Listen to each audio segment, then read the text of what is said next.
વિદ્યાર્થી મિત્રો આપણે પારિમાણિક વિશ્લેષણના બે ઉપયોગો જોયા હતા. એમાં સૌપ્રથમ પહેલો ઉપયોગ શું હતો કે કોઈ એક ભૌતિક રાશિનો અન્ય ભૌતિક રાશિ સાથે સંખ્યાત્મક સંબંધ. બરાબર, સંખ્યાત્મક એટલે બે ભૌતિક રાશિ સમાન હોય પણ વચ્ચે કંઈક સંખ્યાનો શું હોય છે સંબંધ હોય છે. એના પછી આપણે કોઈ પણ સૂત્ર હોય એની યથાર્થતા ચેક કરવી. યથાર્થતા ચેક કરવી એટલે એ સૂત્ર સાચું છે કે ખોટું છે તે નક્કી કરવું હોય તો આપણે કરી શકીએ. બરાબર, હવે આપણી પાસે ઓલરેડી ત્યારે સૂત્ર હતું, હવે સૂત્ર ધારો કે છે જ નહીં, આપને એટલી ખબર છે કે આ સૂત્ર છે આના ઉપર આધાર રાખે છે. હવે નવું સૂત્ર બનાવવું છે. ત્રીજો ભાગ એવો છે કોઈ ભૌતિક રાશિનો અન્ય ભૌતિક રાશિ સાથે સંબંધ દર્શાવતું સમીકરણ. ધારો કે તમારી પાસે બળ છે F બરાબર શું છે ma, બરાબર, સિમ્પલ સૂત્ર. તો તમને એટલી ખબર હોય, ધારો કે બળ છે એનું સૂત્ર જે છે એ દળ અને પ્રવેગથી બનેલું છે. હવે દળ અને પ્રવેગ ગુણાકારમાં છે કે ભાગાકારમાં છે એ આપણે ખબર નથી, ધારો કે, બરાબર. તો તમારી પાસે ગુણાકારમાં છે કે ભાગાકારમાં છે એ ખબર ન હોય અને હવે તમારે બળનું સૂત્ર મેળવવું છે. તમને ખબર નથી કે F બરાબર ma થાય છે અને F બરાબર શું આવી ખબર નથી, મેળવવું હોય તો તમે આનો ઉપયોગ કરીને મેળવી શકો. તો આપણે અહીં એક ઉદાહરણ લેવાનું છે. શું છે? સાદા લોલકનો આવર્તકાળનું સૂત્ર. હવે ઈ તમારે અત્યારે કે આવેલું નથી, 11મા ધોરણમાં આવી જશે. સાદા લોલકના આવર્તનનું સૂત્ર આવું છે T બરાબર 2π √L/G. T એટલે શું? તો કે આવર્તકાળ. લોલક જે છે એમ દોલન કરતો હોય તેને એક આવર્તકાળ પૂર્ણ કરવા માટે લાગતો સમય, એક દોલન પૂર્ણ કરવા માટે લાગતો સમય 2π અચળ છે. L જે છે શું છે? લોલકની લંબાઈ. G એટલે શું છે? ગુરુત્વ પ્રવેગ. કારણ કે G આમ લટકતું હોય એટલે ગુરુત્વ પ્રવેગ ને ગુરુત્વાકર્ષણને લીધે ગુરુત્વ પ્રવેગ તો ત્યાં લાગતું જ હશે. આવું સૂત્ર આપણે સાબિત કરવું છે. જો આમ જોતા કેવું અઘરું લાગે, બરાબર, તો આ સૂત્ર જે છે પારિમાણિક વિશ્લેષણનો ઉપયોગ કરીને મેળવી શકીએ. પણ તમને એટલી ખબર હોવી જોઈએ કે જે તમે સૂત્ર મેળવો છો એ કઈ કઈ ભૌતિક રાશિ પર આધારિત છે. તો અત્યારે હું અહીં એવું કહી શકું કે આ જે સૂત્ર જે છે તે તો કે જો લોલકનું દળ હોય એના ઉપર આધારિત હોય, લોલકની લંબાઈ ઉપર આધારિત હોય અને ગુરુત્વ પ્રવેગ કોના ઉપર આધારિત હોય? G ઉપર. તો તમારે પહેલું સ્ટેપ શું કરવાનું? જો આમાં સ્ટેપ ખાસ યાદ રાખવાના છે. સૌપ્રથમ જે ભૌતિક રાશિનું તમારે સૂત્ર મેળવવું છે તે ભૌતિક રાશિ અહીં રાખવાની.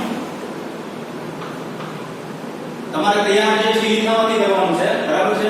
મેં આ ટી લખી સમપ્રમાણ, આમ સમપ્રમાણ લેવાનું કે ટી કોના કોના ઉપર આધારિત છે એ તમને પહેલા ખબર હોવી જોઈએ. ધારો કે હું આમ લખું F બરાબર ma, તો મને એટલી ખબર હોવી જોઈએ કે બળ છે એ દળ અને પ્રવેગ ઉપર આધારિત છે, પણ દળ અને પ્રવેગ ગુણાકારમાં છે કે ભાગાકારમાં છે એ આપણે ખબર નથી. તમને એટલી ખબર હોવી જોઈએ દળ બળ છે એ દળ અને પ્રવેગ ઉપર આધારિત છે. તો જેના ઉપર આધારિત હોય ને એ રાશિ લગ્ન પહેલા આમાં દળ આવશે એટલે m, પછી આ m વેલ્યુ થશે, જોજો આમાં, બરાબર.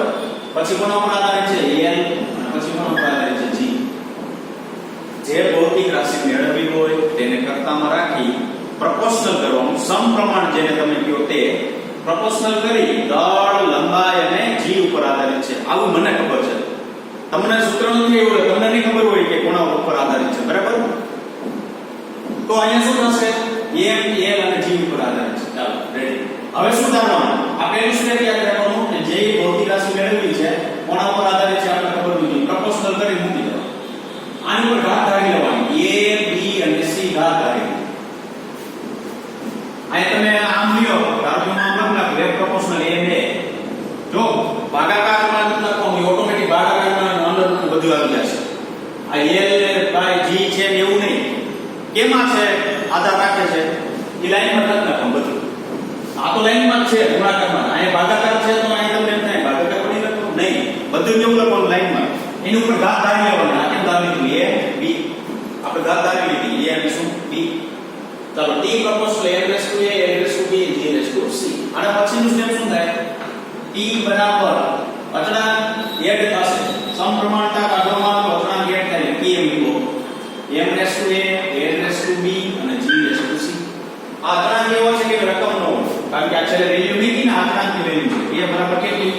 2π જેટલી મૂકો. જે પ્રાયોગિક રીતે મેળવવામાં આવે છે ઈ કે ગોતવા જવાની નથી, અચળ છે. કેવી રીતના આવશે એ તમારે 11 ધોરણના ચેપ્ટરમાં આવી જશે. તો k m s to a l s to b અને g s to શું થયું c. આ લખી નાખવાનું a b c belongs to r. k સપ્રમાણતા ABC belongs to R. આનો મતલબ શું? અપૂર્ણાંક હોઈ શકે, પૂર્ણાંક સંખ્યા હોઈ શકે, પ્લસ હોઈ શકે, માઈનસ હોઈ શકે, કોઈ પણ સંખ્યા હોઈ શકે.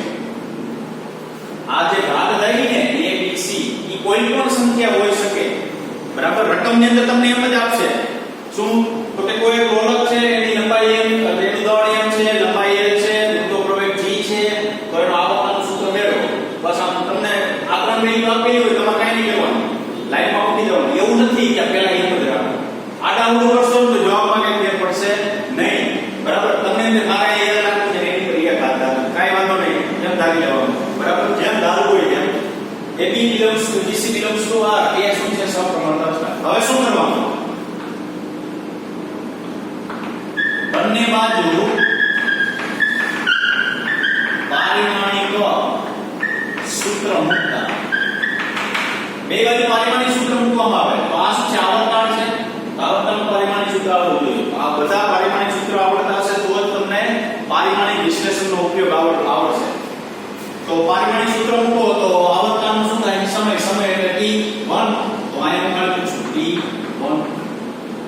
બરાબર, અથવા આખું લખી નાખું. ચાલો m0 l0 t1. ચાલો k તો અચળ છે પારિમાણિક સૂત્રનો. બરાબર છે. દળ આવ્યું કે પારિમાણિક સૂત્ર શું થાય? m1 l0 t0. યા કરતા ઉપર કે ઘાત a1. લંબાઈ આવી એનું પારિમાણિક સૂત્ર m1 ઉપર કે ઘાત b. પ્રવેગ આવ્યો ગુરુત્વ પ્રવેગ. પ્રવેગ ને ગુરુત્વ પ્રવેગ બેનો એકમ તો મીટર પર સેકન્ડ સ્ક્વેર થાય. મીટર પર સેકન્ડ સ્ક્વેર, મીટર એટલે લંબાઈ એટલે a1, સેકન્ડ સ્ક્વેર એટલે t 2 રેસ ટુ c. શું કર્યું? પેલા બધે લખ્યા કે એટલા મીકો, પછી પારિમાણિક સૂત્ર બધાને મૂકી દીધા. બે બાજુ પારિમાણિક સૂત્ર મૂકી દીધા. બે બાજુ પારિમાણિક સૂત્ર. હવે આગળ જે સાદું રૂપ આપીએ તો m0 l0 t1. ચાલો ઘાતની ઘાતનો ગુણાકાર થાય m raise to a, l raise to b, l raise to c અને t રેસ ટુ -2c. ઘાતની ઘાતનો ગુણાકાર થાય એટલે માઈનસ સુધી જાય 2c. હવે આના પછીનું સ્ટેપ શું આવશે? તો કે m0 l0 t1 છે. હવે આધાર સમાન હોય એટલે ઘાતનો સરવાળો થાય. તો અહીંયા m છે તો બીજો m નથી એટલે m મૂકી દો. ચાલો અહીંયા 2l છે તો ઘાતનો શું થાય? t c. અહીંયા t એક છે તો t રેસ ટુ -2c. આ સુધી તો આવડે.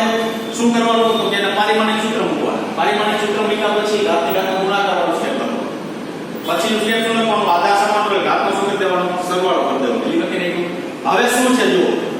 હવે યાદ રાખજો, સામસામે આધાર સમાન હોય ને તો ઘાતની સરખામણી થાય.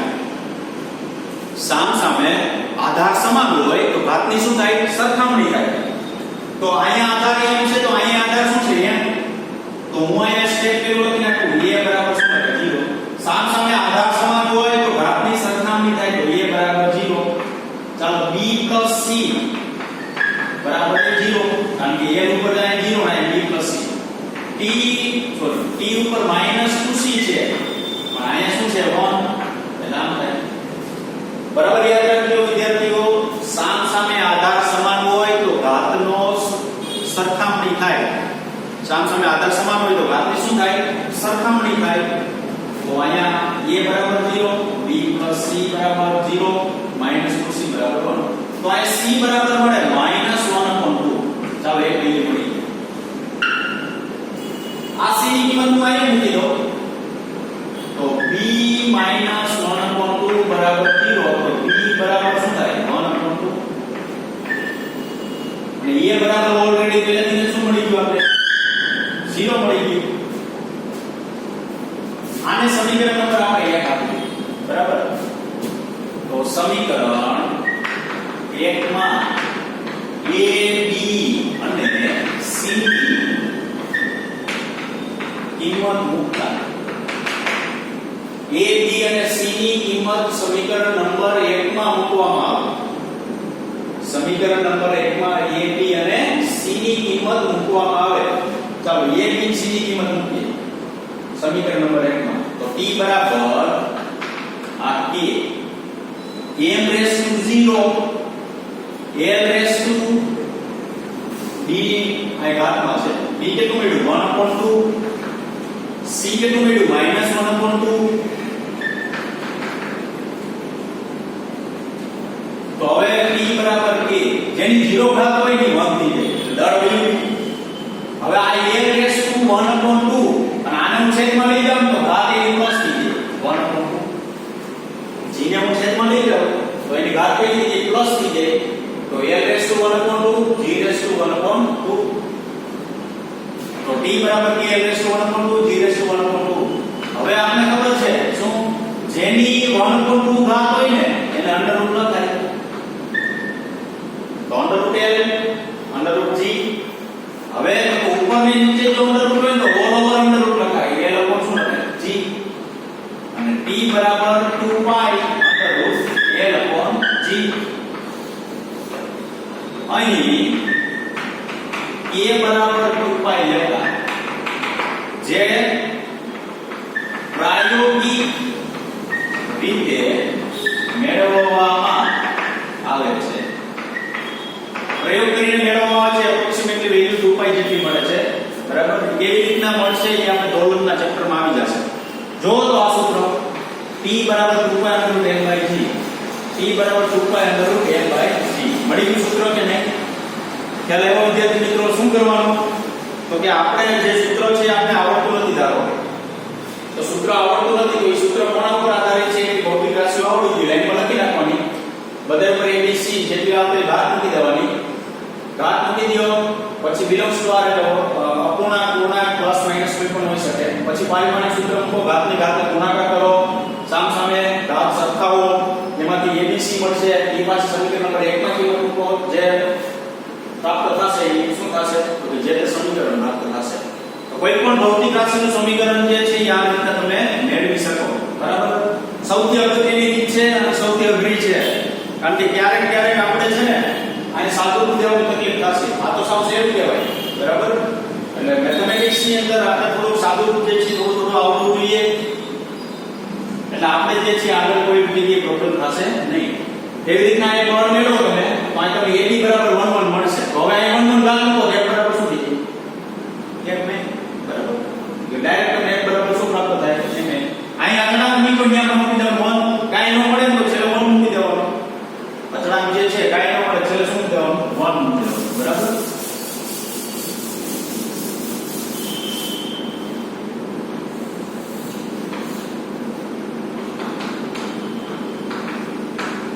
પારિમાણિક વિશ્લેષણની મર્યાદા.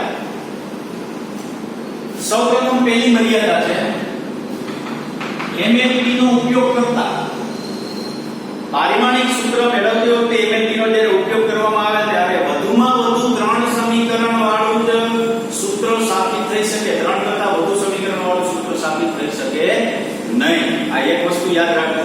બરાબર. મેં આ શું લખ્યું MLG તો આ સાબિત થાય okay m a g p p i એવું છે ધારો કે. બરાબર. તો એવા સૂત્ર સાબિત થઈ શકતા નથી. તો આ યાદ રાખવાનું ત્રીજી જ્યારે પારિમાણિક સૂત્ર છે એનો વિશ્લેષણમાં ઉપયોગમાં તમે ઉપયોગ કરો ત્યારે MLP ની સરખામણીમાં વધુમાં વધુ MLP ના સ્વરૂપમાં 3 જ સૂત્ર વાળું સૂત્ર 3 સૂત્ર એટલે 3 ભૌતિક રાશિ વાળું સૂત્ર સાબિત કરી શકાય. 3 કરતા વધુ સાબિત કરી શકાતું નથી. સૌપ્રથમ પહેલી મર્યાદા છે તો MLP નો ઉપયોગ કરવામાં આવે ને તો 3 હોય ને ભૌતિક રાશિ એવું સાબિત થાય. ધારો કે f બરાબર m ને તો 2 થાય તો એ સાબિત થાય 3 કરતા ઓછી થાય. બરાબર. અહીંયા 3 છે તો ભલે છે તો 2 થાય. l/g ભૌતિક રાશિ તો 2 છે ને. બરાબર. પણ કોઈ એમ કે મારે આવું સૂત્ર સાબિત કરવું છે 4 ભૌતિક રાશિ વાળું સૂત્ર છે તો 4 ભૌતિક રાશિ વાળું સૂત્ર જે છે સાબિત કરી શકાતું નથી. આ પહેલી મર્યાદા. બીજી મર્યાદા t બરાબર 2π √l/g સૂત્રની અંદર આવતો અપૂર્ણાંક છે તેના વિશે કોઈ પણ પ્રકારની માહિતી મળતી નથી. એટલે પારિમાણિક સૂત્ર તમારે કેવું કરી દેવાનું 0 0. અહીં 2π છે એ કોના રીતે મળે છે? પ્રાયોગિક રીતે મળે છે. કોઈ દ્વારા મેળવવામાં આવતું નથી. બરાબર છે. ત્રીજું સમીકરણ જે છે એ ચરઘાતાંકીય લોગેરિધમ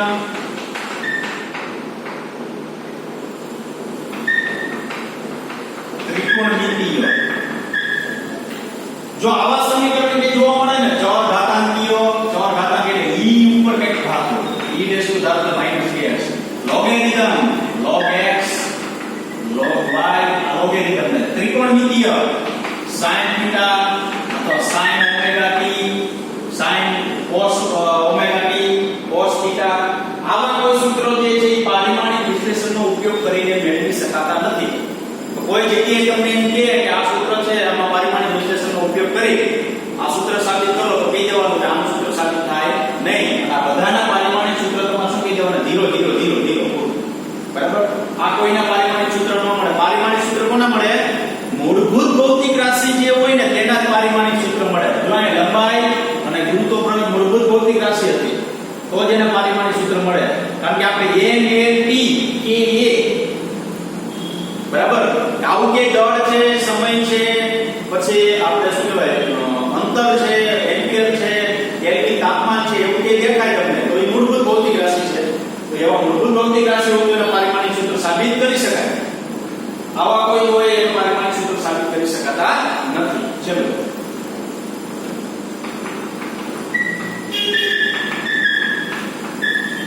આવા સૂત્રો જે છે એ સાબિત કરી શકાતા નથી.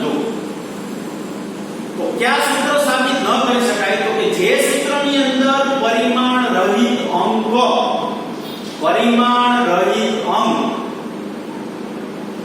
આ પરિમાણ રહિત અંક નથી.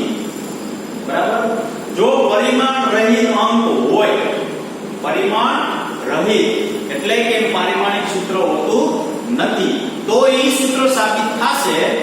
પરિમાણ વાળું હોય ને એ સૂત્ર સાબિત થાય નહીં. શું કામ? કે આ g છે પરિમાણ વાળું, એનો એકમ હોય newton meter square kilogram minus. તો આ પરિમાણ વાળો છે બરાબર g. તો આ સૂત્ર તમારે પારિમાણિક વિશ્લેષણની મદદથી તમે સાબિત કરી શકો નહીં. આ k હતો પણ એમાં તો k બરાબર આપણે પ્રાયોગિક રીતે શું લીધું? 2π લીધું. તો 2π તો સંખ્યા થઈ તો એનું કોઈ પરિમાણ ન હોય. પરિમાણ એટલે એકમ. ટૂંકમાં યાદ રાખવાનું જે સૂત્રની અંદર અચળાંક જે છે તેનું તમને એકમ અથવા પારિમાણિક સૂત્ર મળતું હોય તે સૂત્ર પારિમાણિક વિશ્લેષણનો ઉપયોગ કરીને મેળવી શકાતું નથી. જે સૂત્રની અંદર અચળાંક જે છે એનું પારિમાણિક સૂત્ર ન મળતું હોય તે સૂત્ર પારિમાણિક વિશ્લેષણનો ઉપયોગ કરીને મેળવી શકાય છે. ટૂંકમાં અચળાંક છે ને કેવો હોવો જોઈએ? એમએલટી વગરનો હોવો જોઈએ, એકમ વગરનો હોવો જોઈએ. ઈ સાબિત થાય. અહીંયા એકમ વગરનો અચળાંક હતો તો ઈ સૂત્ર સાબિત થતું. અહીંયા એકમ વાળો છે તો ઈ સૂત્ર સાબિત થશે નહીં. તો જ્યારે ઉપયોગ કરો ત્યારે પારિમાણિક વિશ્લેષણનો ત્યારે આટલી બાબત જે છે તમારે શું કરવાની છે? ધ્યાનમાં રાખવાની છે. સૌપ્રથમ કઈ બાબત ધ્યાનમાં રાખવાની? તો કે વધુ 3 સમીકરણ વાળું મળે. આ ટૂંકમાં કઈ. બીજી બાબત કઈ ધ્યાનમાં રાખવાની છે? પરિમાણ રહિત વિશે કોઈ માહિતી મળતી નથી. બરાબર. આ પ્રાયોગિક રીતે બેઠું. ત્રીજી કઈ? તો ચરઘાતાંકીય લોગેરિધમ ત્રિકોણમિતિય જેવું કઈ દેખાય તો એ પારિમાણિક સૂત્ર હોતું નથી. એના પછી કઈ? તો કે આ જો અચળાંક આવતો હોય એનો એકમ હોય તો એ સાબિત ન થાય. એકમ વગરનો કોઈ અચળાંક હોય ને તો એ સૂત્ર તમે સાબિત કરી શકો. બરાબર. બસ અહીં સુધી આપણે રાખશું. હવે આગળના જે ટોપિક છે એ આગળના ટોપિકની અંદર આપણે આના માટેના જે દાખલા છે એ દાખલાની ગણતરીઓ કરશું. બરાબર. Thank you very much.